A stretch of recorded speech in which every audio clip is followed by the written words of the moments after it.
দর্শক, খুলনা, বরিশাল ও চট্টগ্রাম অঞ্চলের খবর জানাতে আমাদের সাথে যুক্ত হয়েছে এসব এলাকার সংবাদদাতারা। প্রথমে যাচ্ছি সহকর্মী শেখ হেদায়েতুল্লাহর কাছে। হেদায়েত, খুলনায় ঝড়ের প্রভাব কেমন দেখছেন আমাদের জানাবেন।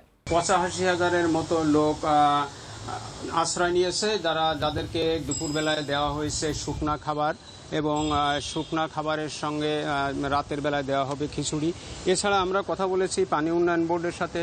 পানি উন্নয়ন বোর্ড কর্তৃপক্ষ জানিয়েছে খুলনার অঞ্চলে প্রায় ২,০০০ কিলোমিটার বেড়িবাঁধ রয়েছে, যার মধ্যে ৬০০ কিলোমিটার বেড়িবাঁধ ঝুঁকিপূর্ণ, তবে অধিক ঝুঁকিপূর্ণ রয়েছে ৫১ কিলোমিটার বাঁধ। এবং এই দুপুরের জোয়ারে স্বাভাবিকের থেকে ৪ থেকে ৫ ফুট উচ্চতায় জোয়ারের পানি প্রবাহিত হয়েছে, যদিও কোথাও তাদের দাবি অনুযায়ী কোথাও বাঁধ ভাঙার খবর পাওয়া যায়নি।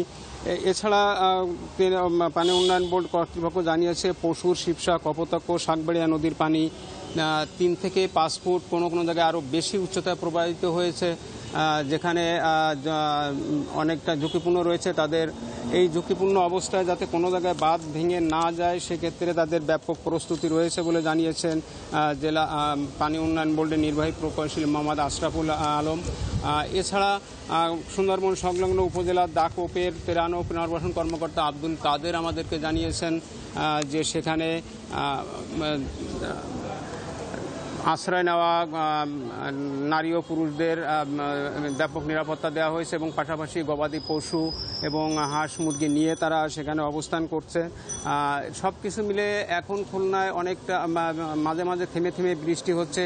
এই থেমে থেমে বৃষ্টি হওয়ার মধ্য দিয়ে খুলনা শহরে দুপুরের পর থেকে লোক সমাগম কমে গিয়েছে অনেকটা। খুব বেশি প্রয়োজন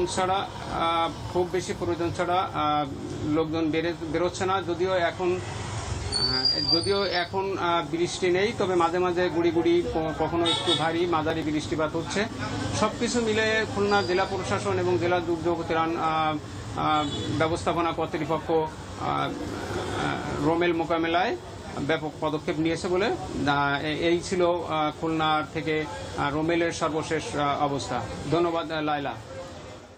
হেদায়েত, আপনাকে অসংখ্য ধন্যবাদ।